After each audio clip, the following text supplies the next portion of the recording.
اپنی فیملی کو چھوڑ کر. کچھ لوگ تو فیملی کے ساتھ آئے, نہیں میں اکیلا نہیں بلکہ میں پوری فیملی کو, میں نے خون پسینے سے جو چیز کو کمایا تھا پیسوں کو, اور کچھ لوگوں نے شاید کچھ قرضہ لے کر اس کو بہت جمع کر کے کچھ لوگ اس طرح سے آئے. میں مولا کو یہ بتانا چاہتا ہوں کہ مولا میں آپ سے اتنی محبت کرتا ہوں کہ میری زندگی میں جو میرے عزیز لوگ ہیں, میری عزیز جگہ ہے, میرے لیے پیسہ جو بہت قیمتی ہے, میرے لیے ٹائم کہ جو میں اپنے رشتے داروں سے ملنے کے لیے بھی بڑی مشکل سے نکالتا تھا, مومنین سے میں ملاقات کرنے کا ٹائم نہیں دے پاتا تھا جو غلطی ہے, لیکن اتنا بزی ہونے کے باوجود بھی میں سب کچھ چھوڑ کر آپ کے لیے آ سکتا ہوں, میں سب کچھ آپ کے لیے چھوڑ سکتا ہوں. اور واقعاً ہم میں سے کسی کی موت کا بھروسہ نہیں, کسی کی موت کا بھروسہ نہیں. فرض کیجیے کہ اگر میری یا کسی کی موت ہو جاتی ہے یہاں پر, تو یہ جتنے باقی کے لوگ ہیں وہ کیا کہیں گے اتنا خوش قسمت ہے. کیوں کہتے ہیں اس کو عام طور پہ خوش قسمت؟ کیوں کہتے ہیں؟ کیونکہ اس کو جگہ کون سی ملی ہے دفن ہونے کے لیے؟ کربلا, نجف, اس کو خوش قسمت. تو ہم یہ بتانا چاہتے ہیں کہ ہماری زندگی میں جتنی بھی میرے لیے قیمتی چیزیں تھی یا ہیں, یا سب کچھ کو میں چھوڑنے کے لیے تیار ہوں آپ کے لیے, یا اگر جو بھی میرے پاس ہے سب کچھ لے کر آنے کے لیے آپ کے سامنے تیار, یہ والا جو جذبہ ہے کہ میں سب کچھ چھوڑ سکتا ہوں آپ کی محبت میں. مجھے آرام نہیں چاہیے, مجھے کھانے پینے کا پتہ نہیں ہے کیا ہوگا کیا نہیں ہوگا, کچھ نہیں پتا ہے. آپ لوگوں کو بتایا بھی گیا, میں بھی بتاؤں گا کہ جو بہت والا جو پروگرام اس میں کچھ نہیں پتا ہے کیا ہونے والا ہے, کہاں سونے ملے گا, کہاں رہنے ملے گا. تو میں بتانے یہ چاہتا ہوں کہ میں آپ کی محبت میں, آپ کے بیٹے کی محبت میں, دوسرے اماموں کی محبت میں اپنا سب کچھ چھوڑ کر آنے کے لیے تیار ہوں. نہ صرف یہ کہ میں تیار ہوں, بلکہ ابھی تو میں سب کچھ چھوڑ کر آ بھی گیا ہوں, سب کچھ چھوڑ کر آ گیا ہوں. اب میں آپ کے لیے جب سب کچھ چھوڑ سکتا ہوں تو مولا مجھے کیا چاہیے یہاں پر؟ میری سب سے بڑی دعا کیا ہونا چاہیے یہاں پر؟ ہم لوگوں کا سب سے بڑا کام یہاں پر کیا ہونا چاہیے؟ مولا کی زیارت, نہ بازار کی زیارت. میں یہ نہیں کہوں گا, خاص طور پر اپنی بہنوں سے, اپنے بزرگوں سے کہنا چاہ رہا ہوں, یعنی کچھ خریدنے کے لیے میں نہیں کہوں گا, یہ غلط بات ہے. خریدنے لوگوں کے لیے گفٹ لے کر جانا نہیں کرتا, لیکن اس کے لیے بہت لمیٹڈ ٹائم رکھیں, بہت ہی اچھے طریقے سے مینج کیجیے کہ جب میں اپنا سب کچھ جس کے لیے چھوڑ کر آیا ہوں یا آئی ہوں, میں زیادہ ٹائم اس کو دوں. کتنی عجیب بات ہوگی کہ میں دنیا کو یہ کہہ کر نکلوں کہ میں جاؤں مولا علی کی زیارت کے لیے, امام حسین کی زیارت کے لیے, اور ان سے زیادہ میرا ٹائم بیتے کہیں اور پر, یا ہوٹل کی لابی میں, ہوٹل کے روم میں, یا مارکیٹ میں. یہ کون سی زیارت ہوگی جس کو آپ اپنے آپ کو سیٹسفائی کر پائیں اور مطمئن کر پائیں کہ میں مولا علی کی زیارت کے لیے آیا تھا؟ کیسے ہم اپنے آپ کو مطمئن کریں گے کہ میں یہاں مولا علی کی زیارت کے لیے آیا ہوں؟ جس زیارت کے اندر لابی میں میرا ٹائم گزر رہا ہے, جس زیارت کے اندر میرے روم میں ٹائم گزر رہا ہے, جس زیارت میں بازار میں زیادہ ہوں. تو ہم لوگوں کو اپنے آپ کو, خاص طور پہ یہ آنے والے 2 ہفتوں میں تقریباً, اپنے آپ کو مینج کرنے کی ضرورت ہے کہ جب ہم یہاں پر پہنچے ہیں امام علی کے لیے, امام حسین کے لیے اور دوسرے اماموں کے لیے, زیادہ سے زیادہ ٹائم ہم لوگوں کو ان کے پاس دینا, ان کے لیے دینا ہے, ان کے راستے پر دینا ہے, اور اس قابل بننا ہے کہ جو مقصد سے میں آیا ہوں کہ زیارت کر رہا ہوں یہ حاصل ہو, یہ حاصل ہو. اور اگر یہ حاصل نہیں ہوتا ہے تو خود اپنے آپ سے ہم سب پوچھیں کہ ایک آدمی جس نے تقریباً لاکھ, سوا لاکھ, جو بھی, مجھے دقیق نہیں پتا, جو بھی خرچ کیا گیا ہے, جو بھی جس سے جتنا خرچ کیا, اور جس نے خرچ نہیں کیا انڈیا, ایک بندہ ہم سے ملے, علی محمد جو بھی نام تھا, اور بھائی کیا ہوا کربلا جا کر تم آئے, نجف جا کر تم آئے, کیا ہو گیا, کیا کر لیا بھائی تم نے وہاں جا کر, کیا کر لیا تم نے؟ صرف ایک راؤنڈ, صرف ایک چکر لگا کر آ گئے ہو یا نہیں؟ وہ محمد جو زیارت کے پہلے تھا اور وہ محمد جو اب زیارت کے بعد ہے, اس میں کوئی تبدیلی آئی ہے. اگر تبدیلی نہیں آئی ہے, چینج نہیں ہوا ہے, تو یہ زیارت نہیں ہے صرف ہم لوگوں کی, بلکہ یہ ہم لوگوں کا ایک راؤنڈ ہے جو ہم نے دنیا کے نئے حصے کو دیکھ لیا, ایک اور ہم کو نصیب ہو گیا یہاں پر آ کر گھوم کر چلے گئے. زیارت یعنی انسان کے اندر اس ہستی کی زیارت کے بعد تبدیلی آنا چاہیے. اور تبدیلی میں سب سے بڑی تبدیلی یہ ہے کہ ہم اب تک کے جو تھے اس کے اوپر پشیمان ہو جائے. یہ سب سے بڑی تبدیلی ہے. اور یہ تبدیلی بھی میں اپنے دل سے نہیں بول رہا ہوں کہ پشیمان ہو جائے. یہ آپ سب لوگ جانتے ہیں, دیکھ کر جانتے ہیں. کربلا کے ابھی وہ ایام ہے مناسبت کے جس میں ہم لوگوں نے بہت زیادہ سنا ہے. جناب حور کا, جناب حور انہوں نے امام حسین علیہ السلام کے لیے شب عاشور کون سا بڑا کام کیا تھا؟ پانی لا کر دیا تھا انہوں نے. یزید کے لشکر کو اور شمر کے لشکر کو دور بھگا دیا تھا. کیا کیا تھا انہوں نے؟ پشیمان ہو گئے تھا کہ جو میں تھا میں غلط تھا, اب میں اپنے آپ کو بدلنا چاہتا ہوں.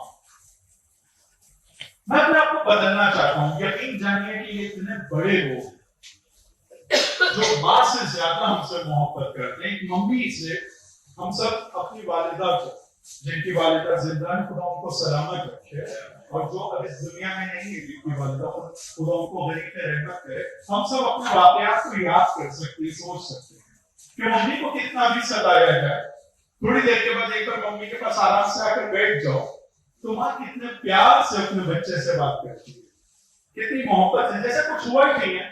ایک مطلب ڈیڈی کو اور پپا کو ماننا آسان نہیں ہوتا ہے. باپ بھی مان لیتا ہے, باپ بھی مہربان ہوتا ہے, لیکن تھوڑا دکھاوا کرتا ہے کہ نہیں میں تھوڑا سا دل ہوں. لیکن ماں وہ دکھاوا بھی نہیں کر پاتی ہے. بہت جلدی وہ پگھل جاتی ہے اور بہت جلدی وہ اپنے بچے کی باتوں میں آتی ہے. یہ لوگ ان سے زیادہ مہربان. اگر ہم لوگ صرف یہ بتا دیں کہ نہیں اب تک جو میرا پاس تھا وہ تھا, ختم ہو گیا, اب کے بعد سے میں اپنے آپ کو بدلنے کے لیے آیا ہوں اور میں بدلنا چاہتا ہوں, تو یقین جانیے کہ جب اس زمانے میں امام حسین ہر جیسے کو جس نے ان کی لگام کو پکڑا تھا, لگام پکڑنا یعنی کیا؟ کالر پکڑنا. ابھی مثلا یہاں جو لوگ بیٹھے ان میں سے کسی کے گریبان کو میں پکڑوں یا کسی کے کالر کو میں پکڑوں, کیسا فیل کرے گا وہ؟ آپ لوگ جو سامنے بیٹھے ہو اگر میں یہ کام کروں تو آپ کو لگے گا کہ بڑا ہنگامہ ہو گیا, بہت بڑا مسئلہ ہو گیا کہ ایک آدمی نے دوسرے آدمی کے گریبان کا کالر کو پکڑا. امام حسین کی لگام کو پکڑا تھا. ایک سادہ انسان نہیں ہے امام حسین, ان کے ساتھ جناب عباس ہیں, ان کے ساتھ جناب علی اکبر ہیں. اس وقت لگام کو پکڑنا یعنی آپ سوچ سکتے ہیں کہ کیا کوہرام ہو گیا ہوگا, کیا گھمسان ہو گیا ہوگا, کہ عباس کی کیا حالت ہو گئی ہوگی علیہ الصلوۃ والسلام, اور لوگوں کی کیا حالت ہو گئی ہوگی اس وقت. اور لگام کو پکڑتے ہیں. لگام کو پکڑنے کے بعد جب پکڑا تو امام حسین علیہ السلام کا بھی ریئیکشن سادہ نہیں تھا. تیری ماں تیرے ماتم میں بیٹھی. ایک ماں اپنے بچے کے لیے ماتم کب کرتی ہے؟ جب بچہ مر جائے. یہ عرب میں اس طرح کا ایک محاورہ ہے, کسی کو اگر برا کہنا ہے یا کسی سے اپنی ناراضگی کو ظاہر کرنا ہے تو اس طرح سے کیا ہوگا کہ تیری ماں تیرے ماتم میں بیٹھے. وہ پلٹ کر کیا کہتا ہے بندہ کہ اگر آپ کی ماں جناب سیدہ نہ ہوتی تو میں بھی آپ کو ایسا کچھ کہہ سکتا تھا, لیکن نہیں کہوں گا. تو جب بول کہ جس نے لگام کو پکڑا ہے ان کو احساس ہو گیا کہ میں نے غلطی کیا, تو جناب حور کے ساتھ امام حسین کیا کرتے ہیں, اسی حور کو شب عاشور اپنا بھائی بولتے ہیں, گلے سے لگاتے ہیں, دونوں ہاتھوں سے اٹھاتے ہیں. کیوں؟ کیا کیا انہوں نے؟ پانی لا کر دیا, لگام کو بھی پکڑا تھا, جو ہم اور آپ سوچ نہیں سکتے امام حسین کے لیے. ہم میں سے کوئی سوچ سکتا ہے اس طرح کی بات کو؟ تو اس مسئلے میں کم سے کم میں یہ یقین سے کہہ سکتا ہوں کہ جو حور نے اپنی معرفت کا اظہار کیا کہ اگر آپ کی ماں فاطمہ الزہرا نہ ہوتی تو میں بھی کہتا ہم بھی جناب زہرا کا احترام کرتے ہیں, ان کی عظمت کو مانتے ہیں. اور دوسرا, حور نے جو لگام پکڑا تھا ہم وہ لگام کے بارے میں سوچ بھی نہیں سکتے, لیکن اس حور کو جس نے لگام پکڑا ہے صرف اس بات کے اوپر کہ اس کو احساس ہوا کہ مجھ سے غلطی ہوئی ہے, میں غلط تھا, تو اس کو اپنا بھائی امام حسین کہہ سکتے ہیں. تو اگر ہم بھی یہ احساس اپنے اندر ایجاد کریں گے تو آج کا امام بھی اس زمانے کے امام کی طرح یعنی وقت کا امام, امام زمانہ بھی ہمارا خاص خیال رکھیں گے. صلوات کریں.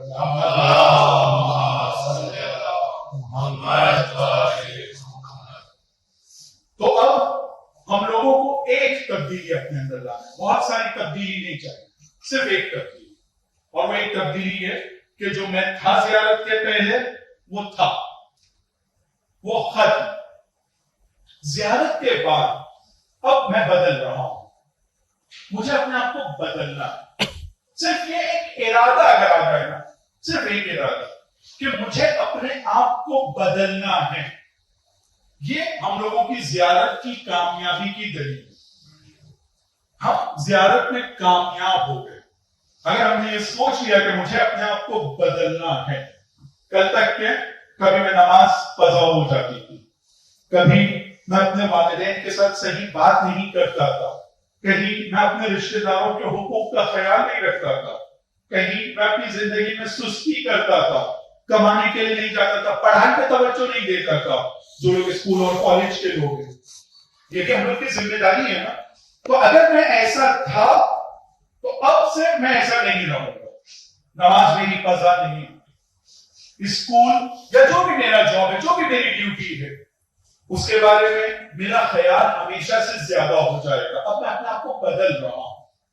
اگر میں اماموں کے بارے میں ان کو کم یاد کرتا تھا, اب پہلے کے مقابلے میں زیادہ یاد کروں گا. یہ چھوٹی موٹی تبدیلیاں اور اصل میں ایک تبدیلی کہ مجھے اپنے آپ کو چینج کر, اگر یہ مل جاتی ہے تو ہم لوگوں کی زیارت انشاءاللہ وہ زیارت ہوگی کہ جو زیارت ہم لوگوں کو حدیثوں میں کہا گیا. ایک سوال نمبر محمد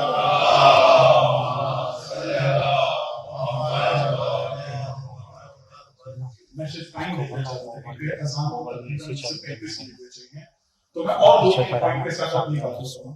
آپ لوگوں نے ہمیشہ یہ سنا ہوگا کہ امام حسین علیہ السلام کی زیارت کا ثواب یا امام علی علیہ السلام کی زیارت کا ثواب کتنا ہے؟ کوئی بتا سکتا ہے آپ لوگوں میں سے؟ امام علی علیہ السلام کی زیارت کا ثواب جو حدیث میں ذکر کیا گیا ہے کہ ہر ایک قدم جو اٹھایا جائے گا ایک عمرے اور ایک حج کا ثواب. کبھی ہم لوگوں نے امام حسین علیہ السلام کی زیارت کے لیے ملتا ہے کہ امام حسین کی زیارت کا ثواب 70,000 حج جو قبول ہو گئے ہیں اس کا ثواب ملے گا. کتنے؟ 70,000 قبول حج کا ثواب. یعنی کیا؟ اس کا مطلب کیا ہے؟ اس کا مطلب کیا ہے؟ یعنی میں ایک بار زیارت کر لوں, پھر نماز نہیں, روزہ نہیں, دوسرے واجب کام نہیں, سب چھوڑ دو, کیونکہ وہ جو اگر کیلکولیشن دیکھا جائے تو 70,000 حج کا جب ثواب مل ہی رہا ہے مجھ کو ایک زیارت میں, تو پھر مجھے سب کی ضرورت نہیں ہے. جنت تو ایک دم فائنل, اب تو نہیں آئے والی اپنے ہاتھ سے 70,000 حج کے ثواب کے بعد میں اللہ جنت سے کوئی نہیں ہے. اس کا مطلب یہ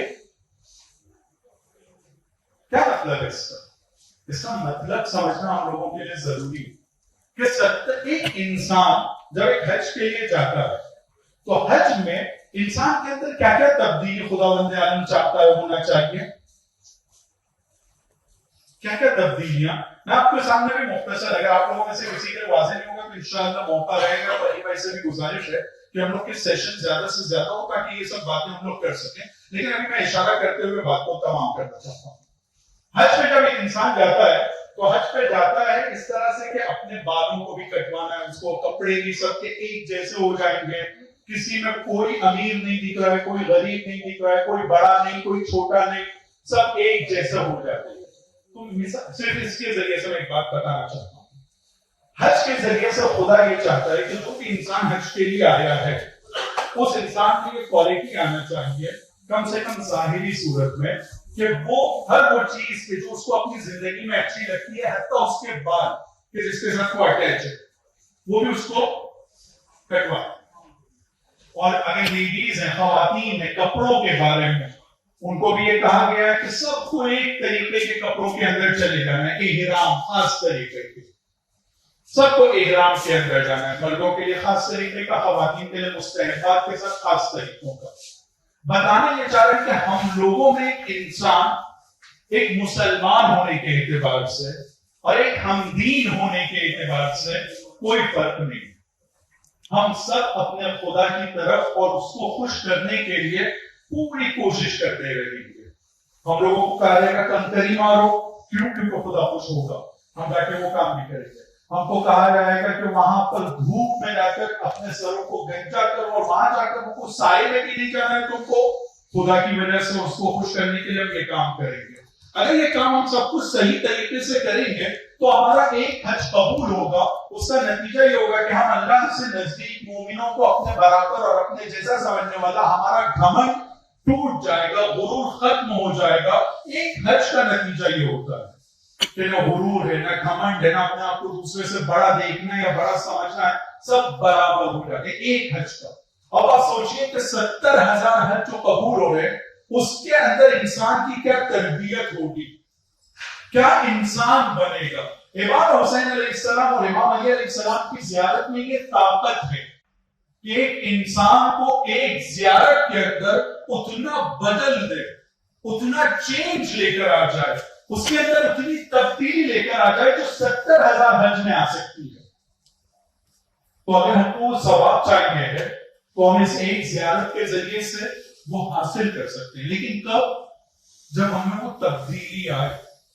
جیسے امام حسین علیہ السلام نے جناب حر کو کچھ لمحوں میں بدل کر رکھ دیا, حر کو جناب حر بنا دیا, تو ہم لوگوں کو بھی یہ زیارت بنا سکتی ہے. پرابلم زیارت جس کی کرنے جا رہے ہیں اس میں نہیں ہے, جو زیارت کرنے جا رہا ہے اس کے اندر.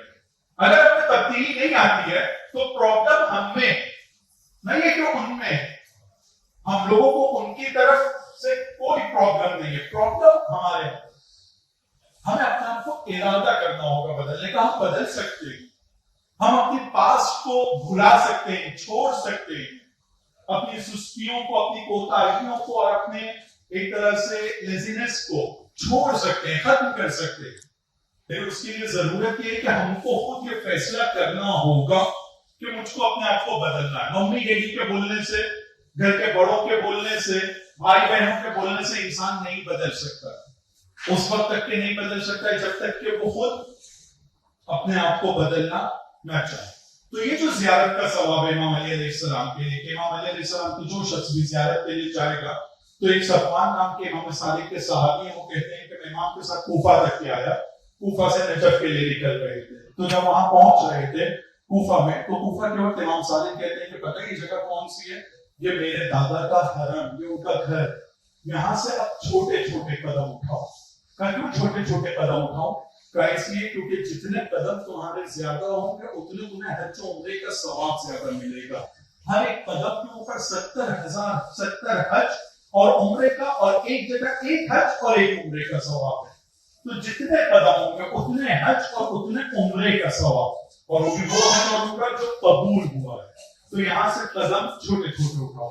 کوشش کرو کہ اپنی آنکھوں کو نیچے رکھو, زمین کی طرف رکھو. یہ ایک طرح سے یہ بتانے کی کوشش ہے کہ میں آپ کے سامنے کچھ نہیں ہوں, میں اپنے گناہوں کو بہتر جانتا ہوں, آپ بھی جانتے ہیں. میں اس کے اوپر پشیمان ہوں, میں اس کے اوپر نادم ہوں, مجھے احساس ہے کہ میں غلط تھا, اس لیے اپنی آنکھوں کو جھکا کے رکھوں.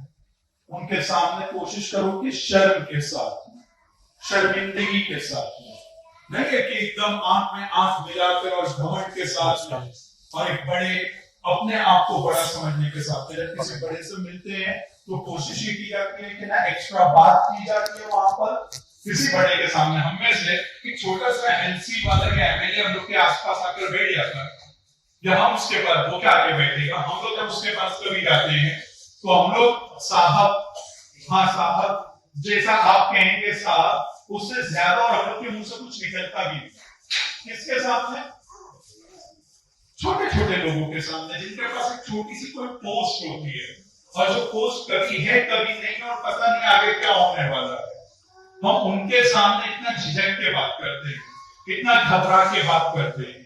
لیکن امام علی علیہ السلام کے سامنے, امام حسین کے سامنے, ہم لوگوں کو یہ کوشش کرنا ہے کہ ان کے سامنے بھی ہماری زبان ایکسٹرا نہ کھلے. وہ باتیں اس حرم میں, اس جگہ پر جو ان کے مناسب نہیں ہے, ہم کو نہیں کرنا ہے, باتوں سے پرہیز کرنا ہے. ہم جب زیارت کے لیے جاتے ہیں زری کی, تو زری کی زیارت میں بھی کوشش یہ کرنا ہے کہ اپنی آنکھوں کو نیچے رکھیں. یعنی اس طرح سے نہ رہے کہ جو دکھ رہا ہے, جتنا دکھ رہا ہے, جیسے دکھ رہا ہے, بس سب کو دیکھتے ہوئے جانا ہے. نہیں نہ آیا امام علی کی زیارت کے لیے, مجھے صرف ان کو ڈھونڈنا ہے, اس کے علاوہ مجھے کچھ نہیں ڈھونڈنا ہے. روایتوں میں ملتا ہے کہ ایک بوڑھی ماں, اگر اس کا جوان بیٹا گم ہو جاتا ہے تو اس بوڑھی ماں کے سامنے کوئی بھی اچھی چیز سامنے لا کر رکھی جائے وہ اس کی طرف توجہ نہیں دے گی. بوڑھی ماں کا یہاں ہم لوگوں کے درمیان میں سے کاروان کا ایک بندہ گم ہو جائے گا, ہم لوگ باہر نکلیں گے, اگر اس کو ڈھونڈنے کے لیے بھیڑ ہے تو ہم لوگ جب بھی کسی کی طرف نظر ڈالیں تو اس کی طرف توجہ نہیں دیتے بلکہ اسی بندے کو ڈھونڈنے کی کوشش کرتے ہیں جس کو ڈھونڈنے کے لیے نکلے. ہم اپنا ہندوستان چھوڑ کر یہاں پر آئے امام علی اور امام حسین کو ڈھونڈنے کے لیے, تو ہم لوگ کو کیا کرنا چاہیے؟ صرف اس پر توجہ دینا چاہیے. اس کے علاوہ کوئی اور چیز, ان کے علاوہ کوئی اور چیز ہماری زندگی میں اب نہیں چاہیے. اور اگر یہ کام ہم کرتے ہیں تو ایک دوسرا کام بھی ہم لوگوں کو کرنا ہے. یہ جو ہم لوگ ہیں یہاں پر سب ساتھ, ہم سب اور جتنے بھی یہاں ظاہر ہیں, جتنے بھی لوگ ابھی یہاں پر ہیں, سب امام حسین اور امام علی کی زیارت کے لیے. ہم سب لوگ کی یہ ذمہ داری ہے کہ جتنے لوگ یہاں پر ہیں اپنے آپ کو ہر دوسرے شخص کے مقابلے میں کمتر سمجھیں. دھکا مارنے میں اگر خدا نہ کرے کسی کا دھکا لگ گیا تو اس بات کا خیال رکھیں کہ شاید غلطی سے لگ گیا. اگر یہ لگتا بھی کہ نہیں جان کے بھی دھکا مار رہا ہے تو بھی ہم لوگوں کو کوشش یہ کرنا ہے کہ اس کو معاف کر دیں, اس کے اس دھکے کو دل پر لے کر نہ رہیں. ہم لوگوں میں ایک دوسرے کے مقابلے میں اگر کسی کا حق کسی سے ضائع ہو جاتا ہے, کیونکہ دیکھیں جب ساتھ میں مل کر زیارت کرتے ہیں تو یہ مشکلات آ سکتی ہیں. کسی کا حق کسی سے ضائع ہو رہا ہے, کوئی کسی کا حق غلطی سے ضائع کر رہا ہے, کبھی ہو سکتا ہے کسی کو پتا نہیں ہے جان بوجھ کے ایک کام کر رہا ہے. ممکن ہے یہ سب چیزیں ہو. تو پہلے دن سے ہم لوگ آپس میں جو گروپ ہے اور جتنے ظاہر ہیں ان کے بارے میں اپنے ذہن میں اس بات کو رکھیں کہ میں ان کو خوش کرنے کے ذریعے سے, ظاہر کو خوش کرنے کے ذریعے سے اس کی خوشی کو حاصل کرنا چاہوں گا جس کی زیارت کے لیے آیا تھا. کیوں؟ کیونکہ میں کہوں گا امام حسین سے جا کر کے آپ کے ظاہر کے میں نے دکھ کو برداشت کیا تھا اور بھول بھی گیا, لیکن میں نے آپ کی وجہ سے. تو یقیناً امام حسین علیہ السلام اتنی بڑی ہستی ہے اور اتنی بڑی ذات ہے کہ کسی کا احسان اپنے سر پر رکھنے والے نہیں ہے. قرآن کی آیت ہے نا کہ اگر کوئی تمہارے ساتھ احسان کرتا ہے تو تم کو اس کے بدلے میں احسان کرنا چاہیے. قرآن کی آیت ہے. ہم میں سے کوئی ایک بندہ کسی کو گفٹ دے گا تو تھوڑے دنوں تک جو دوسرا بندہ جس نے گفٹ دیا بے چین ہوگا کہ کیسے میں اس کو واپس کوئی گفٹ کروں, ایک دوسرا گفٹ دوں تاکہ اس کا احسان میں بھی ہوگا. یہ ہم میں ہوتا ہے. ہم عام انسان میں جو کنجوس ہیں, جو بہت چھوٹی فطرت کے لوگ ہیں, فطرت کے لوگ ہیں, میں اپنے یہ باتوں پہ ہم لوگ ایک دوسرے کے گفٹ کو پوری طرح سے پلٹانے کی کوشش کرتے ہیں. تو یہ کون ہے؟ امام علی اور امام حسین. اگر ہم ان کی خاطر کوئی اچھا کام کریں گے, ہم ان کے لیے اگر کوئی ایک چیز دیں گے تو یہ یقین کیجیے کہ یہ کسی کا احسان اپنے سر پر نہیں. آپ جتنا دیں گے ان کے لیے, جو دیں گے ان کے لیے, اس سے بہت اچھا یہاں سے ملنے والا ہے.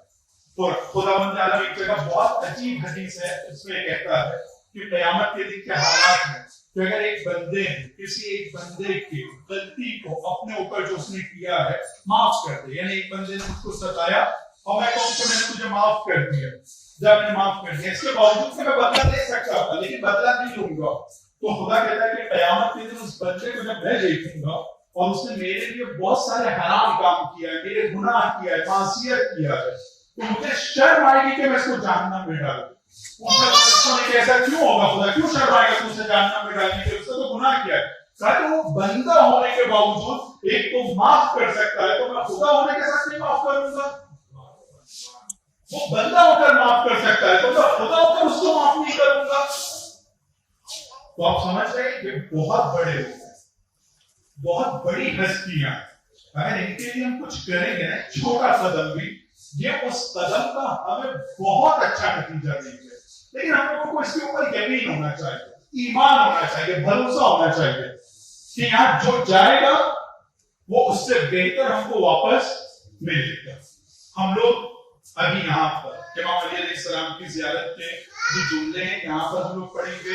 مجھ سے یہ کہا گیا تھا کہ ہم لوگ کو صحن میں جا کر پڑھنا ہے, لیکن میں نے یہ کہا کہ نہیں ہو سکتا ہے کیونکہ بھیڑ بہت, 5 لوگ کے 7 لوگ ایک ساتھ کھڑے نہیں ہو سکتے. کل رات میں اپنی فیملی کے ساتھ گیا اور زیارت نہیں کر پایا تھا, بھیڑ بہت ہو گیا اور بڑی تک کے بڑھتی رہے گی. میں 18-19 سفر تک کے تقریباً تو ہم لوگ یہاں پر اس میں دخول بھی یہیں پر بھی پڑھیں گے اور اس کے بعد امام علی علیہ السلام کی مختصر زیارت کی. آپ سب لوگ زیارت کے لیے کہ ہوٹل کا کارڈ لے کر ضرور چاہیے تاکہ واپسی میں کوئی مشکل پیش نہ.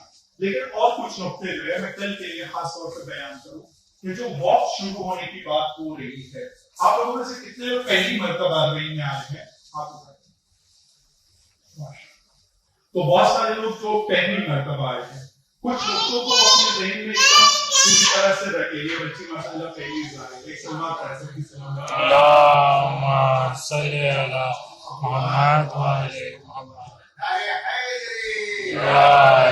امام حسین علیہ السلام کی یہ جو واک ہے اور یہ جو مشی ہے جس کو مشی کہتے ہیں اور ہم لوگ عام طور پر واک کہتے ہیں یا پیادہ روی پیدل چلنا, اس کے بارے میں بہت ساری حدیثیں ہیں, بہت ساری روایتیں امام صادق کے بارے میں, امام زین العابدین کے بارے میں اور دوسرے اماموں کے بارے میں بھی یہ ملتا ہے کہ وہ پیدل جایا کرتے تھے, یعنی کوئی نیا کام نہیں ہے. جناب زینب کے بارے میں جو ذکر کیا گیا ہے وہ جو پہلی مرتبہ پہنچی تھی وہ سواری کے اوپر تھی, لیکن انہوں نے سواری کو دور رکایا تو اور وہاں سے بھی وہ پیدل آئی تھی قبر تک کے. وہاں پر یہ روایت ملتی ہے کہ تھوڑا بھی فاصلہ انہوں نے رکھا تو اور پیدل قبر تک کے آئی تھی. تو یہ جو پیدل والی چیز ہے یہ ہمارے اماموں میں بھی ملتا ہے اور ہمارے علماء نے بھی اس کام کو رکھا ہے, جاری رکھا ہے. صدام کے زمانے میں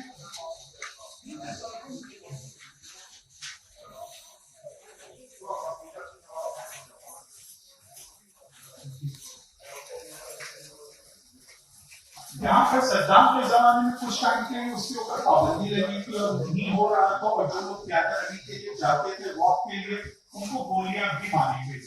تو یہ راستہ جس کے اوپر ابھی ہم لوگ چلنا شروع کریں گے انشاءاللہ. اور در بات اگر میں اپنے اعتبار سے کہوں تو ہم لوگوں نے ہندوستان سے شروع کر دیا ہے, ایسا نہیں ہے کہ ہم لوگ شروع کریں گے. جب ہم گھر سے نکلے ہیں روایت میں لکھا ہے کہ اپنے گھر سے نکلا ہوا ہر قدم بھی ثواب کا قدم ہے. ہم نے وہ کام شروع کر دیا ہے. یہ راستہ ہم لوگوں کو آسانی سے نہیں ملا, یہ زیارت ہم لوگوں کو آسانی سے نہیں ملی. میرے بھائیوں اور میری بہنوں آپ سب جانتے ہیں 2012, 13, 14 اور 15 ہم لوگوں نے ایسے میسیجز کو سنا اور دیکھا ہے کہ جس میں یہ کہا گیا ہے کہ داعش مثلا سامرا کے نزدیک آ گیا ہے, کربلا کے راستے کے درمیان میں کچھ حملے ہو رہے ہیں داعش کی طرف سے. یہ بہت کم ہوئے ہیں لیکن اس طرح کا بھی ہوا ہے. اور داعش نے اس زمانے میں بھی ISIS نے اس زمانے میں بھی یہ کوشش کیا تھا کہ یہ راستے کو پوری طرح سے ختم کیا جائے تاکہ لوگوں کو ڈرا کر اب یہ واک کو بھی ختم کیا جائے. امام حسین کی زیارت کو بھی ہدف بنایا تھا, ٹارگیٹ بنایا تھا کہ یہ زیارت کو ختم کرنا ہے ہم لوگوں کو. یہ سب ہم لوگ جانتے ہیں. وقت بہت کم ہے, اذان میں تقریباً 20-25 منٹ بچے, لہٰذا میں اشارہ کرتے ہوئے ہم لوگوں کی یہاں سب کی ذمہ داری ہے, اپنا فرض ہے ہم لوگوں کا کہ جن لوگوں کی وجہ سے یہ زیارت کا راستہ ہم لوگوں کے لیے کھلا ہوا ہے اور جتنے امنیت کے ساتھ میں, سیکورٹی اور سیفٹی کے ساتھ میں ہم لوگ اس زیارت کو کر پا رہے ہیں, ہر اس بندے کے لیے جس نے اپنا خون دیا ہے, جس نے اپنی جان دیا ہے, جن لوگوں نے اپنی جان کو نچھاور کیا ہے, ان سب کا حق ہم لوگوں کے کاندھے پر ہے, چاہے ہم مانیں یا نہ. اگر وہ لوگ نہ ہوتے تو ہم سب نے خبروں کو سنا ہے کہ سامرا پر حملہ ہونے جا رہا ہے, نجف پر حملہ ہو سکتا ہے, نجف کے نزدیک پہنچ گئے ہیں, کربلا کے نزدیک پہنچ گئے ہیں, کچھ دن میں یہ لوگوں کی حکومت بن جائے گی, پھر کیا ہوگا کچھ نہیں پتا تھا. تو جن لوگوں نے بھی اس راستے کو صاف رکھا ہے اور کھلا رکھا ہے ان لوگوں کا حق ہم لوگوں کے کاندھے پر ہے. ہم لوگوں کی ذمہ داری ہے کہ ان کی نیت سے بھی کچھ قدموں کو اٹھائیں. ہم اگر نہیں بھی اٹھائیں تو ان کو ثواب ملے گا, لیکن ہم لوگوں کو انسان فراموش نہیں بننا. ہم لوگ ذمہ داری سمجھے اپنی کہ بھائی اگر میں نہیں اٹھاؤں گا تو بھی ان کو ثواب مل رہا ہے کیونکہ انہوں نے اپنا کام کر دیا ہے, لیکن مجھے ان کو یاد کرنا ہے. تو اس واک کے اندر اس کا خیال رکھنا. دوسری چیز جس کا بہت زیادہ ہم لوگوں کو خیال رکھنا ہے وہ یہ کہ جب میں امام حسین کی طرف جا رہا ہوں اور ہم امام حسین کی طرف جا رہے ہیں تو پھر مجھے کسی اور دوسری چیز میں اپنے دل کو نہیں رکھتا ہے. اچھا کھانا عام طور پہ یہ ڈسکس ہوتا ہوگا کیونکہ میں اور میرے جیسے لوگ یہ ڈسکس کرتے ہیں کہ وہ موقف نمبر جو ہے نا پول نمبر فلاں پہ فلاں نمبر پول کی اس موقف میں اچھا کھانا ملتا ہے تو ہم لوگ وہاں اسٹے کریں گے. کیوں اسٹے کریں گے؟